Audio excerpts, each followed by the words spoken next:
So I have a Google document here, and I want to show you how to save this as a Microsoft Word doc or a docx. Very easy process here.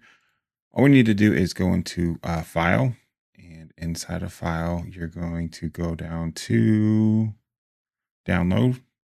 And the very first option here is docx, Microsoft Word. You're going to select this, and it's going to I'm using Chrome, so it just goes right here. And I'm just going to move this to my desktop. You can see, hopefully you can see that it says docx.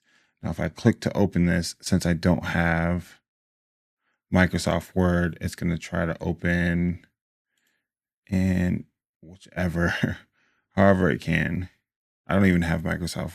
Do I have Microsoft Word? I don't think I have Word even installed on this, so it can't even open it at all. I canceled Microsoft Word when they raised their prices, and I've really been leaning into Google Docs. So I'm creating a bunch of content on that right now. If you want to check out the channel, I would really appreciate it. While you're there, give us a follow.